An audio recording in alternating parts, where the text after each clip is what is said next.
碰了个美女的头。这哥们儿居然得到了个超离谱的技能，让所有人都赢。用完这技能还得跟漂亮妹子来个亲密接触。诺尔出身于一个不怎么样的贵族家庭，是家里的第3个男孩，家里连给他上学的钱都拿不出来。刚从初中毕业就不得不去找工作，勉强被家里安排到图书馆工作，结果还被一个地位更高的贵族家庭的孩子抢了去。因此一大早，诺尔的爸爸就在他面前跪下了。诺尔的妹妹爱丽丝气得要找那个贵族家的孩子算账，但是他们打不过人家，只好劝哥哥索性去报名读英雄学校得了，只要从英雄学校毕业，就能当上魔物猎人或成为王宫的骑士。然后还安慰哥哥别担心，实在不行你就一直待在家里，我来养你。诺尔当然不能让妹妹养他一辈子，正在琢磨接下来该咋办。他的青梅竹马艾玛来找他了。艾玛家是男爵家庭，家里条件比诺尔家好，原本希望能和诺尔一起工作，却听说诺尔的工作泡汤了。但艾玛这边还有个好消息，他在一本书里发现了诺尔技能的信息。诺尔的独特技能叫做大贤者，这技能能让他了解这个世界的所有秘密，听起来真是厉害得很。但实际上每次用这技能，诺尔都会头疼欲裂。现在艾玛帮他找到了解决方法，原来以前也有个古老的贤者和他一样，每次头疼他的妻子们都会吻他，看来吻真的能缓解头痛，那就别犹豫了，我们赶紧试试看。于是诺尔二话不说就吻了上去，但毕竟这是艾玛的第一次，他希望先营造一下氛围，于是两人去了楼顶，在清风中分享了一个深情的吻。然后诺尔召唤出大贤者来提问，有没有什么快速变强的办法。大贤者推荐他探索那个神秘的地下城，还特意告诉他具体位置。这次提问完，他头也没那么痛，只有轻轻的一阵疼痛。诺尔马上又吻了艾玛一下，头痛感马上就消失了。看来这招真的挺管用的，这样他不只能作弊了，还能顺便和美女亲近亲近。一次亲吻显然还不够，他们又接连亲吻了好几次。这说诺尔没私心那是骗人的。第二天，诺尔就按图索骥去了那个洞穴，找到了那个机关，成功闯进了那个秘密迷宫。前面出现了一扇铁质的门，他用大贤者教的咒语大声念出，喊出只属于自己的地下城，悄悄练功，争做世界之最。话音未落，门就开始慢慢开了。诺尔迈着坚定的步伐走进去，推开了又一扇门，前面竟然有个被锁链绑着的美丽姐姐。姐姐的眼睛紧闭，她的心声却直达诺尔的心里，让他轻抚自己的头。诺尔乖乖照做了。关于这位冒险者奥利威的信息也浮现了。原来奥利威曾是个顶级冒险者，他是在散步时偶然发现这个地下城的。原本一帆风顺，却突然触发了一个陷阱，结果被困在这里了，已经困了整整200年。他的锁链被称为死锁咒，解开的瞬间会命丧黄泉。因为在这里无聊至极，奥利威就打算找人来陪聊天，没想到真的有个年轻小伙子上钩了。当然他也不是白让他来的，他决定传授诺尔如何变得更强，直接继承了他的技能，包括创作、赋予和编辑。创作能让脑海中的技能变为现实，能让创出的技能附加到人或物体上，还能替人更换已有的技能。得把这3种技能运用自如，再加上诺尔自带的大贤者技能，就能使出多种强力的招式了。但是使用这些技能每次都会耗费生命值，也就是所谓的 LP， 所以得通过转换 LP 来补回来。简单来说就是让诺尔做点开心的事，这些快乐的感觉会转化成相应的 LP， 比如和迷人的异性互动之类的。如果 LP 用光了，那就直接挂了。然后诺尔试着用了一下新技能，结果用个实弹技能 LP 就差点清零。看来以后得努力多攒点 LP。 回家后就用妹妹的大腿当枕头了。第二天就约艾玛出去玩，这还是诺尔第一次主动约她。艾玛也特意打扮了一番，见面第一句就是说想抱抱她。艾玛当然乐意之至，让诺尔把她抱个满怀。诺尔昨天还问过奥利威老师，考试时能用什么技能作弊。奥利威二话没说就教他作弊，就是一个能看透一切的鉴定眼。不过这技能要花300 LP。现在诺尔正靠艾玛来补幸福值，亲亲美女后，诺尔的 LP 终于涨到180了，也顺利得到了鉴定眼。他用这个新技能先试试艾玛，心里还想着怎么报答她。这时艾玛开始抱怨胸太大，搞得肩膀很酸。诺尔一听立刻脑洞大开，立马花了80 LP 帮艾玛变平乳。艾玛原本的大气球一下子就缩水了。艾玛目瞪口呆，质问诺尔这是怎么回事。诺尔赶紧安慰她，没事的，这样你的肩膀就不酸了，而且喜欢小胸的人也不少。艾玛好奇问他是喜欢大胸还是小胸，诺尔二话不说直接说他喜欢大胸，于是又花了10个 LP 把艾玛的胸恢复原状。这样一来就白白浪费了160 LP， 不过也没啥大不了的，反正这本来就是从艾玛那补回来的。过了几天，诺尔参加了英雄学校的入学考试，这些考生之间的阶级意识挺严重的，诺尔在这里算是地位最低的。考试的内容是收集魔物的素材，评判标准是素材的数量和稀有程度，考试可以3人一组，如果组不齐人就没资格参加考试。诺尔就开始到处找人组队，但是大家都看不起他那准男爵的身份。没想到艾玛竟然辞掉图书馆的工作，来和他一起参加考试。这时候另一个女孩蕾诺亚也主动要加入。蕾诺亚看起来挺高傲的，她只是为了考试需要找2个队友，考试一开始，他就提议各自行动，诺尔就让艾玛在原地等他，自己一个人去了那个隐秘的地下城。一路上过关斩将，直达第3层，还开发出不少新技能，甚至连40级的骷髅都斩杀了。第2天，所有小组的素材都上交了，负责人开始宣布成绩，只有被叫到名字的队伍才能进入英雄学校。他们从分数最低的开始叫起，现在已经快叫到第2名了，诺尔他们还没轮到。最后他们3个的名字出现在第1名的队伍里，还打破了历年来的最高分记录。多亏了诺尔带来的那个骷髅头，这样一来，诺尔和艾玛顺利拿到了入学资格。但很快，诺尔又开始为学费头疼，光是入学费就要30万金，诺尔家根本负担不起。无奈之下，诺尔只好去问师傅。奥利威建议他在地下城里打怪，卖掉稀有素材，这倒是个不错的办法。诺尔其实不太想太张扬，甚至在入学测试时把那个头颅的功劳都推给了雷诺亚。雷诺亚也乐意认领这份功劳。如果不借助地下城的魔物素材，那诺尔就得去冒险者工会挣钱。结果一进工会就被一个壮汉给了个警告，好在前台小姐姐及时站了出来，然后自报家门，叫做罗拉。得知诺尔想加入冒险者工会，罗拉就先给他简单介绍了工会的基本工作，像是采集植物或者打怪，还有挑战地下城。冒险者的等级不同，能接的任务和任务的报酬也不同，只要业绩突出就能升级。作为新人的诺尔只能获得最低的1级认证。罗拉让他列出自己掌握的技能，诺尔就把从奥利威师傅那学的技能都写了出来。结果这让罗拉觉得有些可疑，因为奥利威以前也是工会里的冒险者。奥利威失踪后，确实有不少人冒称他的继承者，工会自有其验证方法。罗拉拿来了一本鉴定书，只需触摸这本书，个人的技能便会以文字形式显示出来。这样一来，诺尔说没说谎就清楚了。诺尔当然不介意试试，但他不喜欢罗拉那种高高在上的态度。如果我没有撒谎呢？罗拉信誓旦旦地说，那我就掀裙子向你道歉，说对不起，诺尔大人。诺尔立马把手放在鉴定书上，书上显示出的技能正是他所写的那些。罗拉终于信服了，没想到这小子真的是奥利威大人的继承者。他不情愿地掀起裙子，同时气呼呼地说出了那句话。诺尔的幸福值瞬间飙升，注册了冒险者身份后就能开始接任务了。得知他想在1周内赚够30万，罗拉就推荐了一个捕捉彩色蚂蚱的任务。这是一种非常罕见的昆虫，而且找到它的栖息地很不容易，因此售价自然不菲。诺尔立刻答应了这个任务，一到彩色马虾的地带就召唤了大贤者，遵循大贤者的指点，很快就捉到了一只。别人好几天都搞不定的事，他几分钟就搞定了。诺尔刚把蚂蚱装进袋子，突然听到艾玛愤怒的吼声，接着是一个像沙包那么大的拳头飞过来。诺尔一边躲闪一边还不忘感叹，艾玛的气势依旧那么惊人。原来艾玛这次是因为生气而来，他生气诺尔没告诉他注册成了冒险者。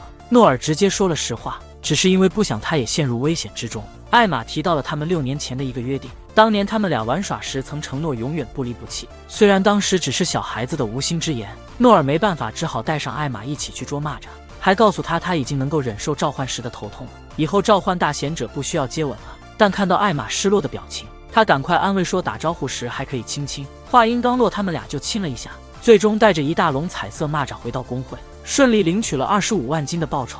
罗拉称赞他既帅气又能干，因此为他准备了一份新的魔物讨伐任务。在介绍这个任务时，罗拉始终想靠近诺尔，这让艾玛非常吃醋。两位美女开始了一场较量，诺尔只能在旁边喊道：“别吵了，真的别吵了。”旁边的冒险者们都在看热闹，他们都喜欢看这种场面。可是，在诺尔的劝解下，两女很快恢复了平静。他和艾玛准备去讨伐那只魔物巨兔，只要能打败这只巨兔，就能拿到5万金。到了那里，首先碰到了几只哥布林，这些哥布林根本不是他们的对手。他们刚处理掉哥布林，那只巨兔突然出现，还用头上的角刺穿了一只哥布林。这只巨兔显得格外凶猛。艾玛特意单挑巨兔，想证明自己的实力，直接上去和巨兔展开了近距离的肉搏战。刚开始还能和巨兔打得有来有回，但他的攻击对巨兔来说根本没啥作用。关键时刻，诺尔一掌就把巨兔震飞了。艾玛因此感到非常沮丧，感觉自己太弱了，完全没力量。诺尔看着艾玛那失落的样子，心里也不是滋味，就用鉴定技能仔细查了查她的技能水平，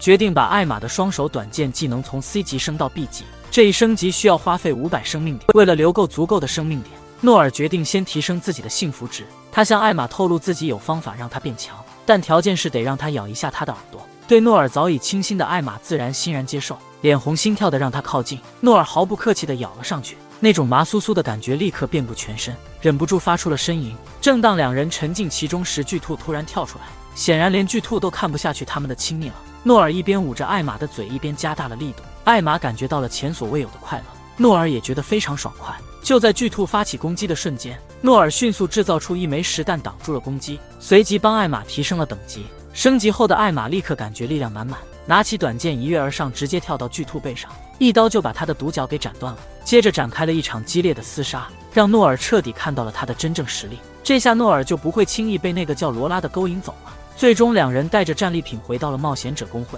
诺尔特意强调是艾玛独自一人击败了巨兔，这次战斗让艾玛重新找回了自信。这么说来还得多亏了罗拉的契机，于是两位女士干脆和解了。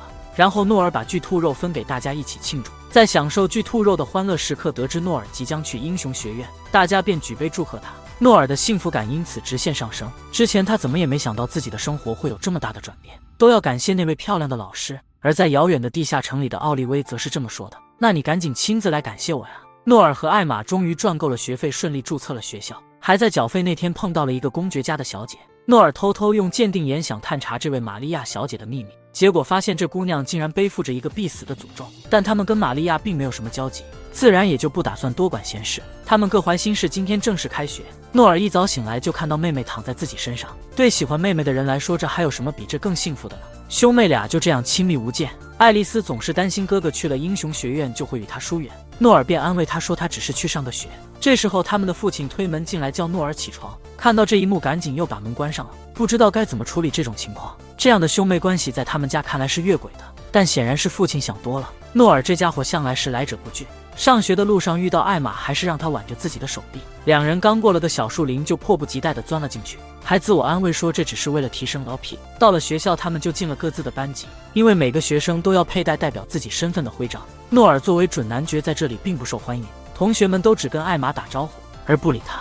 但准男爵是唯一可以通过为国家服务而获得的平民身份提升，拥有这一身份说明诺尔的祖先为国家做出了巨大贡献，这难道不比那些纯粹靠血统的贵族更值得骄傲吗？这时候玛利亚小姐走了进来，诺尔心里刚感叹她的地位非同小可，心想自己这辈子可能和她无缘，没想到下一秒玛利亚就主动跟他打招呼了。她那温柔的笑容让诺尔感动不已，想到她身上的那个诅咒，诺尔不由得为她感到难过。玛利亚跟诺尔打完招呼后，之前不愿意搭理她的同学们也开始围过来了，但诺尔对他们已经失去了兴趣。然后大家一起走到外头上课，这次教他们的是个特立独行的辣妹老师。埃尔纳老师跟他们说，这城外到处都是怪物和坏蛋，在这种地方要活下去就得强大起来。今天他要教大家一些自保的招数，讲完他就叫诺尔上来示范几招，让他抽剑全力向他劈去。诺尔二话没说就冲上前去，正当他挥剑的时候，埃尔纳突然消失了，一眨眼的功夫他已经退后了好远。这就是他们今天要学的后退技巧，然后是进攻和防守交替。轮到埃尔纳向诺尔发起攻击，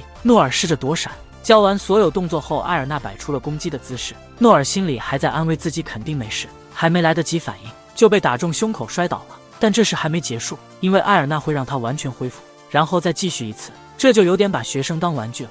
显然是为了激发学生们的斗志，埃尔纳宣布，如果诺尔能躲过他的攻击，他就会给他做点舒服的事。这话一出，男生们都兴奋了，诺尔也好奇那是些什么舒服的事，他立刻加强了自己的后退技能。这下老师不得不履行他的承诺，在大家的注视下，他坐到了诺尔身上，用他那柔软的臀部在他身上磨蹭。周围的男生既羡慕又嫉妒，诺尔自己也是乐在其中。事后他直接晕了过去，他的 LP 值瞬间涨了400，大家都开始期待下一次了。接着埃尔纳让他们分组练习，艾玛马上抓住诺尔想和他一队，结果被埃尔纳拦下了。他说这俩肯定有一腿，恋人是不可以一组的，因为会互相顾及对方。没等他俩开口解释，就走到了玛利亚那儿，也没让玛利亚跟他的侍从天鹰搭档。看到这情况，公爵家的儿子立刻跑来邀请玛利亚，还特意提到了自己爸爸是谁。玛利亚直接就拒绝了他的邀请，他说自己是公爵家出身只是运气，要配得上这个身份他还得多努力。他特别尊重那些准男爵家的同学，他们虽然出身平民，但都是为国家赴汤蹈火的战士。他这番话让那些高高在上的贵族都觉得惭愧。诺尔对玛利亚的看法也有了新的认识。玛利亚随后邀请诺尔一起组队练习，诺尔自然是乐意参加。按照老师的要求，他们开始练习。没曾想玛利亚一上来就给了诺尔一个过肩摔，诺尔没站稳就摔倒了。天鹰立刻冲过来扶起了大小姐，玛利亚安抚他，说自己只是有点胸闷。诺尔猜想可能是诅咒作祟，看着他俩离开，他决定用鉴定眼查一查，发现玛利亚身上的诅咒叫做16的死印，它会定期让人全身剧痛，直至16岁死亡。诺尔试图用编辑功能消除它，可是他的 LP 还不够用，就召唤出大贤者问如何快速提升 LP。大贤者给了他一个建议，让场内所有女性排成一行，他他要边跑边触碰他们的胸部。看来这大贤者也挺不正经的。用过大贤者后，诺尔又头痛起来，就当着大家的面强吻了艾玛。这下总算缓解了痛感，但艾尔纳老师的表情直接僵住了。下课后，诺尔急忙去了冒险者公会，他要找罗拉看有无解决16死印的办法。玛利亚只剩下1周的时间了，这1周他根本攒不够 LP， 所以他只能请熟悉各种技能的罗拉帮忙。罗拉确实有个办法，那就是找圣女帮忙进行驱魔。圣女露娜是罗拉的好友，但她很少处理解除诅咒的任务，为什么连她的密友罗拉也摸不着头脑？可诺尔为了救玛利亚，只好去试试看，让罗拉帮忙介绍一下圣女。罗拉也挺想和这个英俊能干的冒险家好好交个朋友，于是他亲自到神殿去请圣女露娜帮忙。这时候诺尔回了一趟他的秘密地下城，去找奥利威老师商量一下。没想到一见面就感觉到老师的气场有点不对，因为这段时间他一直忙着开学的事，都没能抽空去看望老师。诺尔就提了提玛利亚身上的诅咒问题，奥利威告诉他这种诅咒可能和家族有关，但是解诅咒特别耗费 LP， 因此找露娜圣女帮忙真是太聪明了，毕竟能用驱魔技能的人肯定有精灵的血统。奥利威还建议诺尔可以借助美女来快速积累幸福值，这样肯定能快速集齐更多 LP。诺尔就顺势问问老师，要是想快速集齐1万 LP 应该怎么做？奥利威就把他拉过来低声说起来，首先是让全身变得超级敏感，然后是把妹子绑起来，这样做那样做马上就能攒够 LP 了。诺尔听得热血沸腾，简直恨不得立刻试试老师的方法。当然这对一个小白来说可能太刺激了点，于是奥利威又教他一个更高效的技能，这技能叫做幸运色狼，只用300 LP 就能体验到美妙的感觉。诺尔迫不及待地创造了这一技能，然后就从地下城出来找艾玛。没想到这技能这么快就触发了，本来只是想快点见到艾玛，结果被一只路过的猫绊了一跤，直接摔在艾玛丰满的胸前，立马涨了300 LP。然后那只猫又跳来跳去，连带着一阵风把艾玛和周围姑娘的裙子都掀了起来。难怪这技能叫幸运色狼。诺尔在心里默默感谢奥利威老师无数遍，就担心这技能会不会影响到他正常的生活，于是设定成只有附近有异性时才偶尔触发这些奇妙的事件，并且在正式的场合不起作用。编辑好了之后，罗拉就带着露娜走过来了。露娜带他们去了她预定的餐馆。诺尔看着露娜离开的背影，完全移不开视线，这让艾玛有点自惭形秽。但艾玛毕竟是诺尔从小到大的好朋友，他们一边吃饭一边聊天。艾玛跟露娜提起了玛利亚的情况，这时才得知露娜之前曾经给玛利亚看过病，她的能力其实是可以用的，但是那个16的死印是无法解除的，所以即使是露娜也无法做什么。听到这个，大家都沉默了。玛利亚的病情正在恶化，而且越来越频繁的发作，全身还伴随着剧烈的疼痛，这说明诅咒的时间快到了。露娜听后非常自责，其实她平时已救过许多人，不能治愈玛利亚并不是她的过错。诺尔猜测是否有些内幕，他便用鉴定眼技能查看露娜，确认她真的具备解除诅咒的能力。但根据诅咒的力量，施法者的寿命会随之减少，也就是说，如果解除玛利亚的诅咒，露娜可能会损失自己的寿命，这让诺尔也不知道该如何是好。他不能要求她以命抵命。没想到在回程的路上，露娜主动提出要去公爵家，看起来她已经做好了决定。知道露娜秘密的诺尔立刻要求单独谈谈，他试图阻止露娜牺牲自己，但露娜想要像她母亲一样以救人为己任，所以尽管知道会减寿，她还是义无反顾地决定帮助他人解除诅咒。就在这时，不远处突然传来一声巨大的响声，诺尔和露娜立刻跑向那里，看到有个建筑物倒塌了，还砸到了一个小男孩。露娜马上对他施展了治疗射击，随着2颗子弹打在小男孩身上，他的伤口完全消失了。露娜突然软倒在地，诺尔赶紧抱起他时，才看到他眼里全是泪水。他哭着说他其实很怕死，这跟之前的他简直判若两人。诺尔再次用了鉴定眼技能检查，结果显示露娜在魔力不足或受到强攻时会变得胆怯，而罗拉对这种情况已经习以为常，趁机紧紧抱住露娜，让她随便叫自己妈妈。尽管露娜已经害怕的腿都在抖，他还是坚持要向公爵家前进。罗拉实在想不通他为何这么固执，露娜只好把可能因解除诅咒而丧命的事告诉罗拉，这让罗拉非常愤怒，本想狠狠给他一巴掌，却在最后一刻转为一个拥抱，并为自己未能早点察觉露娜的痛苦而自责。2个美少女紧拥在一起，她们抱头痛哭的样子让诺尔也感动了。他稍微分析了一下露娜的技能，试图去掉消耗寿命这一部分，却发现需要1万 LP。如果他有这么多 LP， 早就帮玛利亚解咒了。但他可以把寿命转换成金钱，这样只需要4000 LP。关键问题是，即使只有4000，他现在也攒不够，所以他需要先找方法增加生 LP。诺尔把这个计划告诉了露娜和罗拉，最好的方式是让露娜变得更富有，当然，两位美少女不可能为了 LP 牺牲自己。幸好罗拉记得有位贵族每周都会举行活动，下次活动正好是周末，他们还能赶上解除诅咒的最后期限。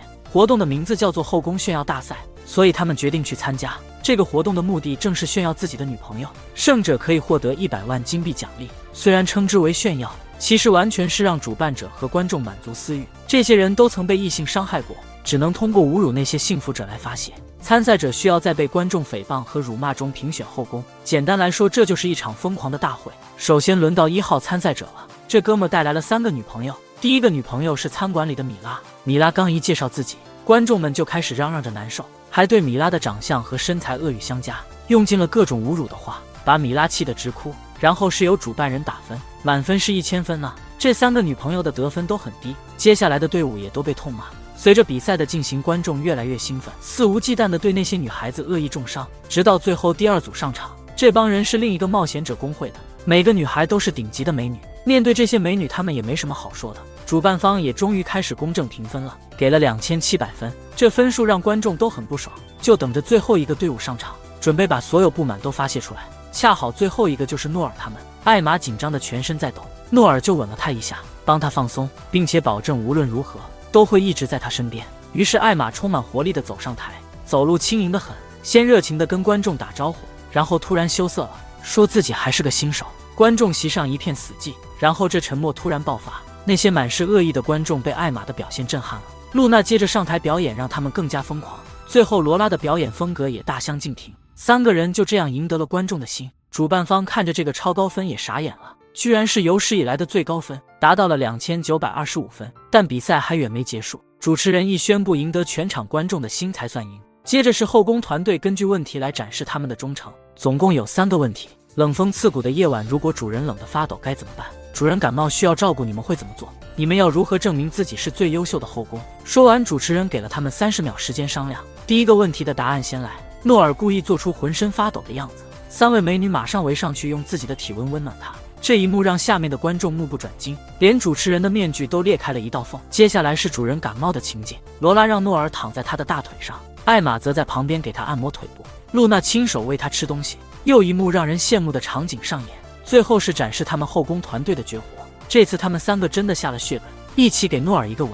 主持人的面具彻底碎了，观众们眼中满是泪光，他们回忆起与家人的美好时光，但一切都回不去了。最终主持人把奖金扔给诺尔，快点让他们离开他的视线。诺尔不仅走了100万奖金，还收获了这次胜利的满满成就感。LP 分数也飙升到了4500。当晚他们4人直奔公爵府。今天是玛利亚在这儿的最后一天，天音明白一切无法挽回，正在外头独自哭泣。这时诺尔他们出现了，向他保证他们有办法救玛利亚。天音立马带他们去了玛利亚的房间，那解释了为什么上次没能解除玛利亚的诅咒。公爵表示理解，他用技能降低了帮助玛利亚解除诅咒的代价，这样他们就能在不牺牲露娜的情况下帮助玛利亚。天音感叹玛利亚真没看错人，原来玛利亚在入学考试时就注意到了诺尔，还知道诺尔曾击败过强大的魔物。此刻的玛利亚已经痛苦到几乎说不出话来，即使这样，她还是追问诺尔为何要救她。诺尔向她解释，他是第一个对她施以善意的人，还毫无成见地接受了她，甚至在训练时还邀请她参与。你的接纳让诺尔无法坐视不理，但诺尔在帮助露娜的过程中耗费了许多 LP。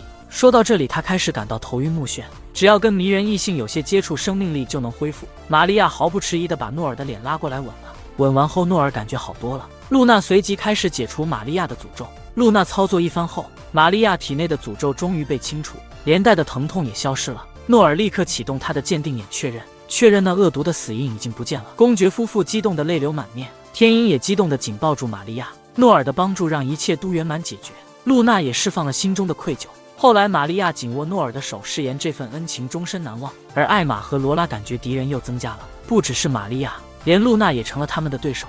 他们还不知道真正的大敌是未曾谋面的奥利威。事情结束后，诺尔去拜访了师傅。师傅得知诺尔因获取 LP 被3个女孩亲过，奥利威闻言有些嫉妒，要求诺尔也给他一个吻。诺尔只得亲吻了师傅的额头。与其他人相比，这真是太纯洁了。公爵真是大气，为了感谢他们救了女儿，直接给每人1亿金作为奖赏。这是诺尔第一次见到这么多钱，他都不知道该怎么花。艾玛就建议他开个店，这其实也是他们小时候的梦想。罗拉立马表示愿意帮忙管理。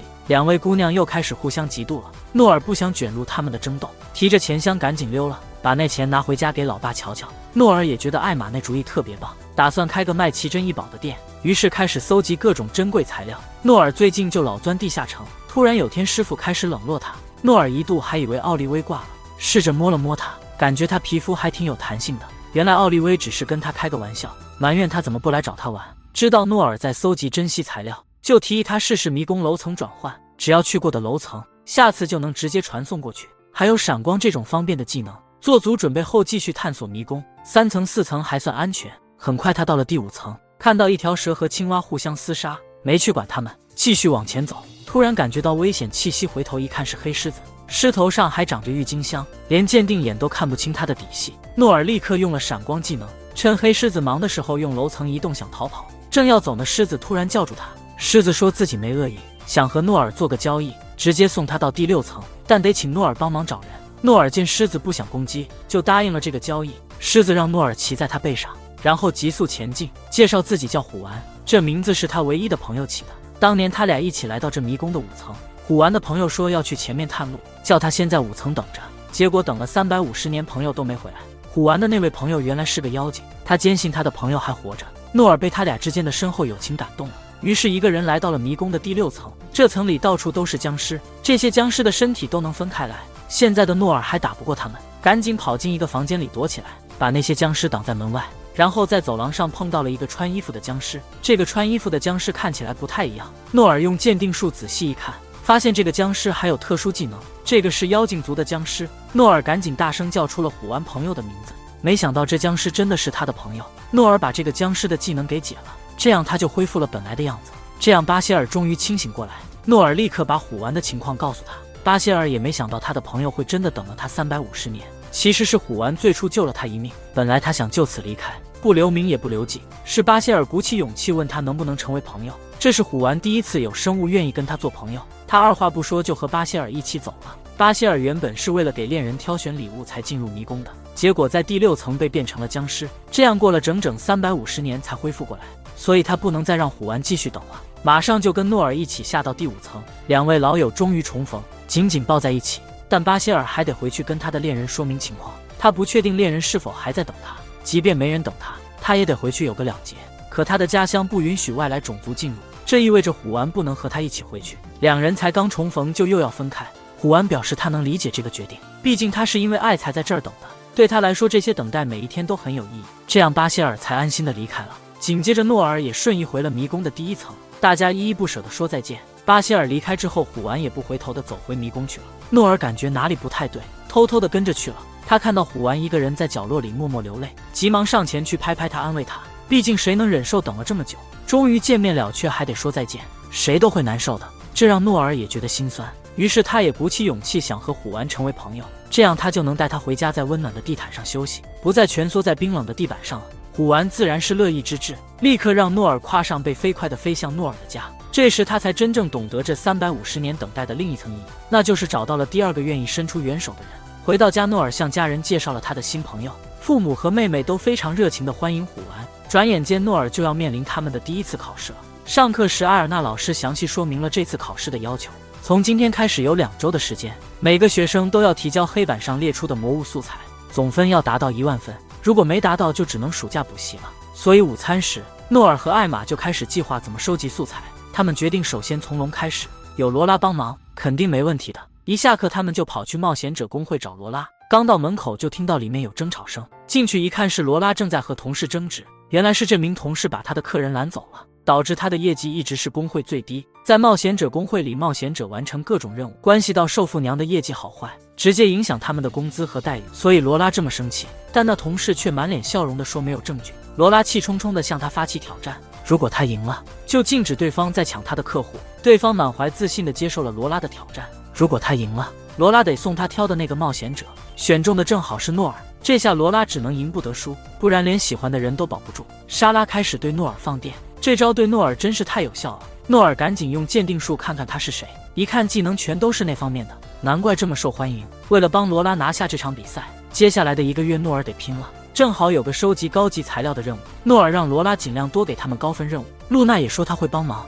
说实话，她其实也是个冒险者，被诺尔给迷倒了，现在她也想跟在诺尔后面。真没想到这圣女居然喜欢被虐，他们3个就组队一起做任务，边做任务边准备考试材料，还制定了打龙的计划，决定先挖个陷阱，把龙诱进陷阱，然后攻击。选了些能远程操作的长枪，用公爵给的钱买了一大批长枪。这段时间诺尔就靠和美少女亲密接触恢复精力，还特意学了打龙的技能。现在一切都准备好了，终于可以动身了。3个人骑着虎丸去了龙的地盘，跟着大贤者的指点找到了地点，在那儿挖了一个大坑，坑里插满了长枪，最后还伪装了一下陷阱，一切准备就绪。现在就差引出那条龙了。诺尔直奔龙的洞穴，先用鉴定术看清楚龙的情况，然后扔石头把龙惊醒，用自己做诱饵把龙引到陷阱。龙一落陷阱，艾玛和露娜立马冲出来，他开始挥舞长枪进攻。没多久，他们3个就把龙给制服了，拿着战利品去学校炫耀给艾尔娜看。他们把考试所需的材料都交齐了，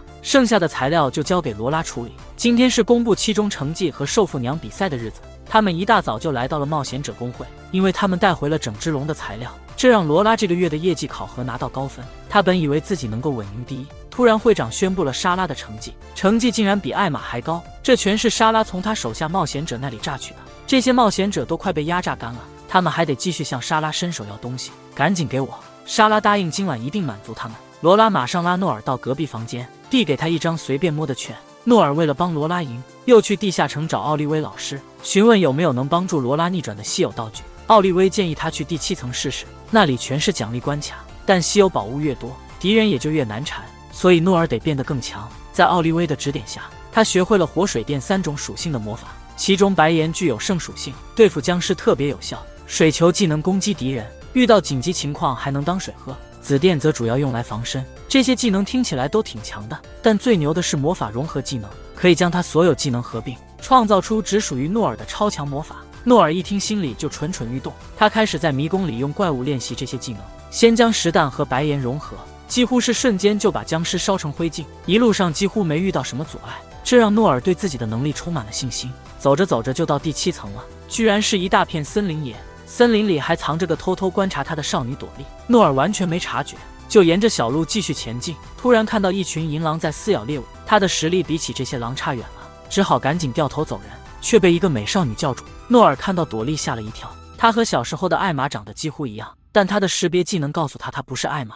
朵莉有森林感知这个技能，她说她看出了诺尔的强大，求他救救她，甚至跪下来向诺尔求助。原来朵莉本身就是这森林中的一棵大树，森林里的树根都是她的，这让她能感知到任何事情。她变成这样子是为了见诺尔，因为她觉得诺尔可能会喜欢这样的模样。朵莉说最近总有怪东西来吸她，她作为一棵树是动不了的，每晚都有怪物来吸取她的魔力，欺负她，希望诺尔能帮她干掉那怪物，作为她的感谢，她会告诉诺尔藏宝箱和通往下一层的路径。听到这个，诺尔精神一振，如果能得到宝箱就能帮助罗拉翻盘。跟着朵莉到了那棵大树旁，发现那所谓的怪物原来是一只突变的棕蜂。诺尔看到这只变异蜂居然有256级，还有各种抗性，包括魔力吸收，还有其他的抗性，他完全不是对手。这时棕蜂又开始吸朵莉的魔力，看着她痛苦的样子，诺尔也觉得很难受，怎么能眼睁睁看着这么可爱的小姑娘受苦？激动之下，他甚至咬破了嘴唇。朵莉看到诺尔这样也很感动。面对这种幼女的诱惑，诺尔的 LP 猛涨，突然想到自己还有师傅，赶紧去找师傅问问该怎么解决。奥利威明白自己这个笨徒弟又被迷住了，他就教了他个解决的办法。在朵莉的感知技能的帮助下，诺尔终于找到了那只棕蜂的家。他特意用一个技能标记了棕蜂，这样就容易让敌意的生物注意到他。然后他把一群白狼引了过来，原本打算直接把狼带到蜂巢，谁知道到了那儿发现棕蜂又在吸朵莉的魔力，朵莉已经躺在地上了。诺尔发出了一声愤怒的吼叫，他不顾一切拿起剑冲向棕蜂，可他根本打不过那只棕蜂，结果还被一群狼围了起来。看着自己快要没命了，突然他灵光一闪，赶快调整了一下棕蜂的标记，加了一条特别容易被抱有敌意的个体盯上，尤其吸引天敌银狼的注意。这下银狼们改变了攻击目标，利用这个机会，诺尔赶紧把朵莉唤醒。没想到银狼们都不是棕蜂的对手，诺尔又调整了一下自己的水球术，可以选择做成淡水或海水的水球，接着把水球和紫电技能合起来，释放出了能导电的水球。一个水球扔过去，把棕蜂团团包围。原本就伤痕累累的棕蜂被电得外焦里嫩，最后终于倒在地上彻底不动了。诺尔帮朵莉摆脱了麻烦，朵莉遵守约定带他找到了2个宝箱，宝箱里装的是一颗珠子和一个神秘物品。诺尔一看就知道那珠子是风属性的，而那个道具是级别 AAA 的风灯之滴，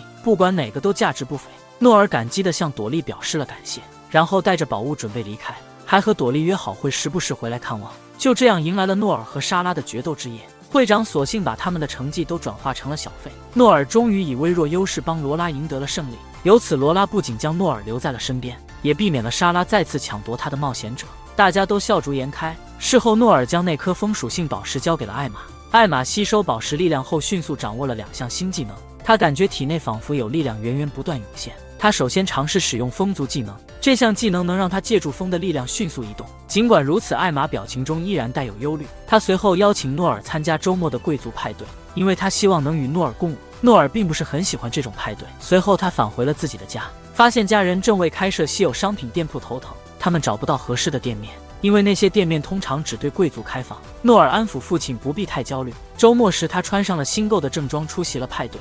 没想到艾玛也精心打扮了一番，她的变化让人眼前一亮。就在此时，派对的主办人宣布他们收到了怪盗的预告，但他让大家不必担心，因为怪盗只是对他的人鱼之类感兴趣，而且这里有不少冒险者在保护。听到怪盗名字时，艾玛露出了惊恐的表情。此后他显得格外不安，但他坚持向诺尔保证自己没事。在等待跳舞时，一个贵族的儿子前来邀请艾玛。他之前已经向艾玛表白过，但艾玛的心已经属于诺尔，因此他果断地拒绝了那位年轻贵族。这让那位贵族的儿子向诺尔发起了挑战，比赛看谁能更好地引领艾玛跳舞。赌注是与艾玛的一次约会，观众的掌声将决定胜负。没想到诺尔没征求艾玛意见就答应了挑战，然后无奈地看着艾玛与别人跳舞。接着轮到诺尔出场，虽然他已提升了自己的舞技，他还是感到非常紧张。幸运的是，在艾玛的引导下，他很快就放松了。两人的舞蹈赢得了众多观众的喝彩，输赢已经一目了然。正当诺尔想亲吻艾玛的瞬间，周围的灯光突然全灭，那位传说中的怪盗出现在灯光中。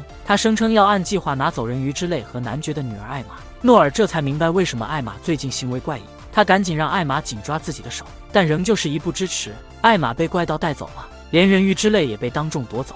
怪盗就这样公然带着战利品逃离了现场。那些被伯爵雇佣的冒险者根本派不上用场，现在只能赶快去追了。诺尔和其他冒险者一道追了出去，他们很快就追上了带走艾玛的怪盗。接着双方展开了剧烈的战斗，借助鉴定眼的帮助，诺尔能够躲避所有攻击，但对手却召唤了一只火鸟，整个战场瞬间变成了火海。首先将怪盗解决掉，那只火鸟也被冒险者一拳击倒。诺尔立刻跑前去抱住艾玛，幸好艾玛并未受伤，只是因为魔法的影响暂时睁不开眼。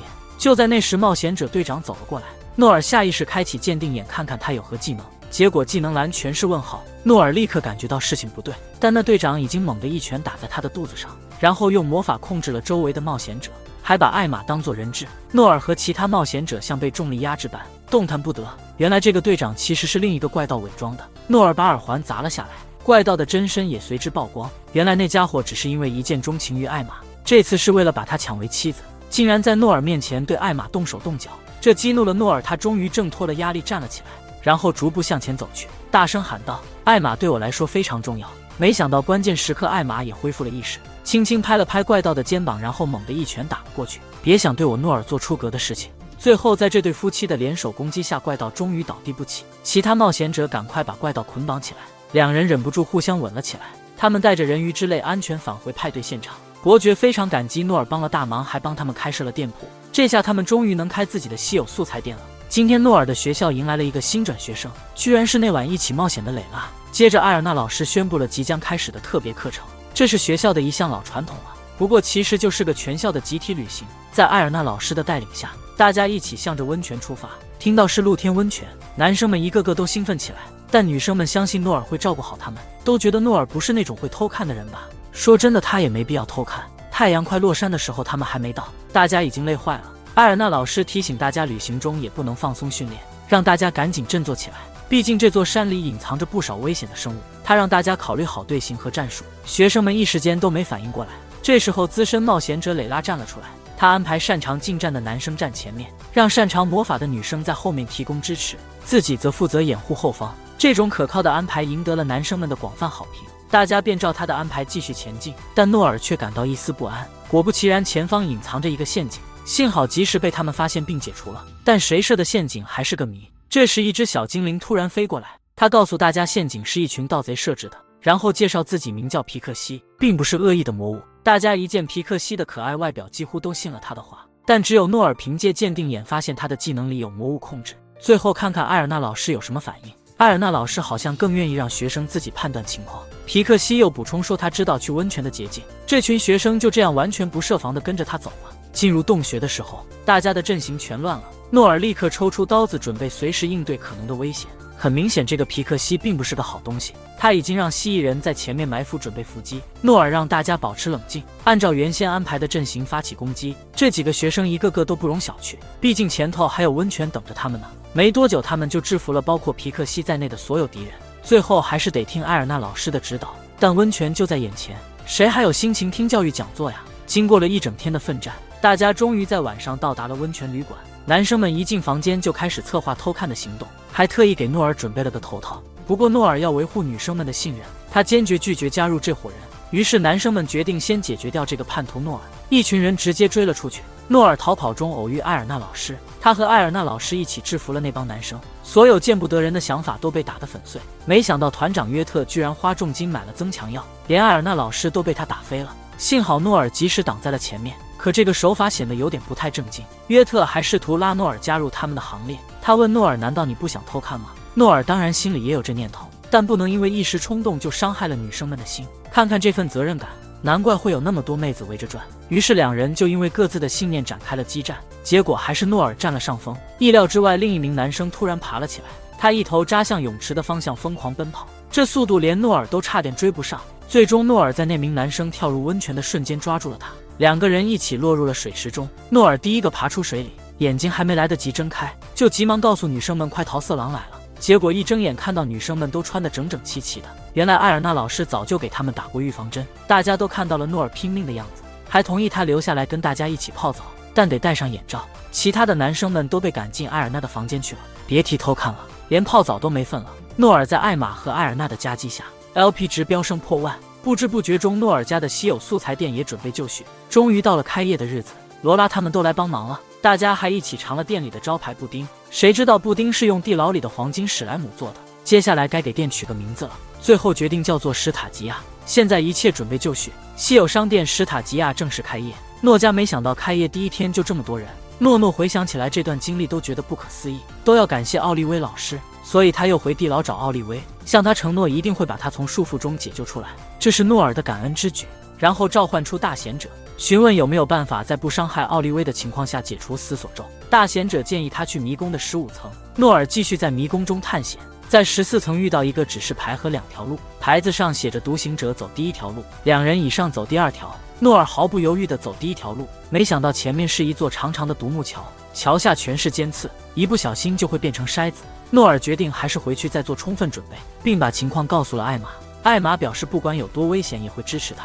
于是这次诺尔带着艾玛一起来到迷宫，他们又一次来到了14层。这回他们走了第2条路，前面是间门一关就锁死的房间，门一关2人就被锁在里面了。四周突然冒出一帮小哥布林，哥布林们围住他们要吃的。诺尔赶紧掏出几块饼干，结果这帮小家伙吃完还嫌不够，非让艾玛模仿猪叫给他们乐一乐。艾玛模仿了一番，他们还挑3拣4的。诺尔这就拿出了毒性饼干，这下子那帮哥布林全都晕厥了。终于他们顺利从14层上了15层，这层据说藏着解救奥利威的线索。到了15层，他们意外遇见了一个一模一样的奥利威，这个复制的奥利威却不回应他们。诺尔用鉴定眼一看，这居然是制作死锁咒的关键，完美复制了奥利威。要是能在不杀死他的情况下解救他，自然就能通往下一步。